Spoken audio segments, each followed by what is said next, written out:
지금 우리가 섞어서 개념을 얘기해서 그렇긴 한데 그냥 생물학적인 교육, 그 뭐 여성과 남성, 뭐 성기가 어떻고 이런 교육은 어쨌든 교과서에 들어 있으니까 그걸 안 한다라고 얘기할 수 없고, 제가 얘기했던 성교육이라는 건 이제 실질적인 어떤 뭐랄까 실생활에서 알아야 될 어떤 성 상식이라든지 그런 어떤 젠더 감수성이라든지 이런 것들은 북한에서는 아직은 그렇게 다뤄지지 않는다. 근데 얘기한 것처럼 우리나라는 그럼 또 언제부터냐라고 할 때 그렇게 오래되지 않은 건 저도 그런 건 동의해요. 그래서 저도 지금 얘기하다가 갑자기 옛날에 내 그 의문 하나가 갑자기 또 떠올랐는데, 어렸을 때인데 어쨌건 나는 성폭행이라는 단어를 뉴스에서 처음 들었을 때 내가 떠올린 건 뭐냐면 이름 갖고 놀린다는 걸로 생각했었어. 정말.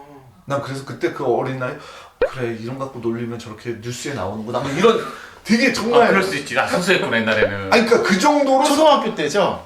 초등학교인데 한 적어도 5학년 이상이었을 것 같은 느낌인 것은 그 성폭행이라는 단어를 듣고 막 이렇게 이름 갖고 놀리면 안 된다라고 그 어렴풋한 생각을 했던 것 같아요. 저도 그랬어. 성폭행이 이름 갖고 놀리는 게 아니고 성이 다른 남성 여성이 다른 사람이 때리면 그게 성폭행인 줄 알았어.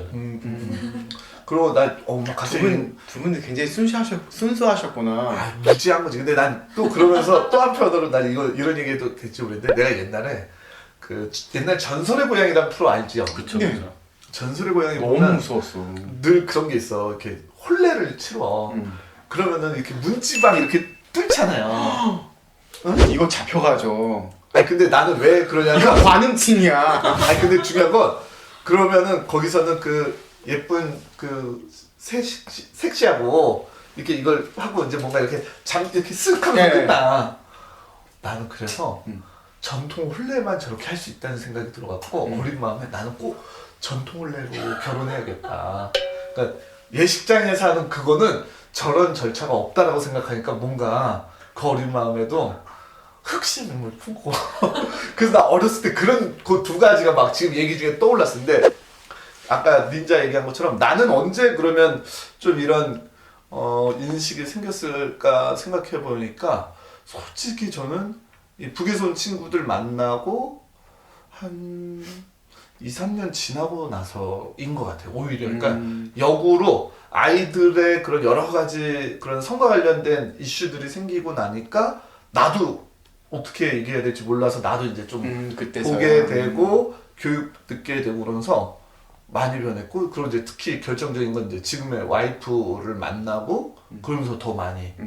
그래서 전 개인적으로 저는 꽤 그런 감수성이 이제는 좀 몸에 배어 있는 것 같아요. 근데 그런 게 확실히 저도 어려서부터는 아닌 것 같고 성인이 돼서고 또 이런 계기가 그때마다 있었던 것 같아요. 그리고 이제 관련 논문도 보게 되고. 이게 굉장히 재밌기도 하고 민감하고 되게 중요한 부분이에요. 이 성이라는 게 약간 조금 아까 말한 북한 사회 통일이 됐을 때 우리처럼 성인지나 성인에 대한 이런 것들을 알려주는 방법이 분명히 교육을 통해서 될 것인가, 아니면 지금 친구들은 보면 노출이 많잖아요.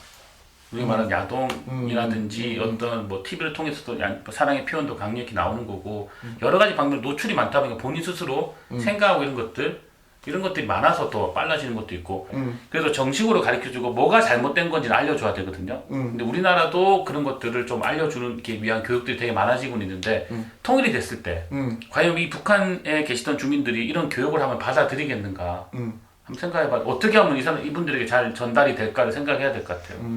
그러니까 저는 이제 다시 얘기하면은 이제 어떤 남녀의 관계 또는 이제 이건 비단 이제 남녀뿐만 아니라 어떤 뭐 동성애를 포함한 여러 가지 이 젠더 이슈에 대한 것들은 교육이든 어떤 사건 사고 때문이든 어떤 계기로든 남북한의 격차가 조금씩은 이제 허물어질 거라고 봐요. 그렇지만 적어도 지금 단계에서 엄청난 격차가 나는 분명히 존재한다는 생각이 들고, 그래서 저는 만약에 이 통일 과정에서는 꽤나 이런 젠더 이슈가 특히 남북한 주민이 만나는 어떤 현장이나 장소나 계기에서 꽤 많이 뉴스화 될 것 같은 느낌? 그러니까 이제 이게 경험적으로 이 문제가 돼서 이게 사회적으로 이슈가 되고 그래서 또 좀 계기가 마련되고 뭐 이런 일들이 약간 계속 되풀이되지 않을까 생각이 들어요.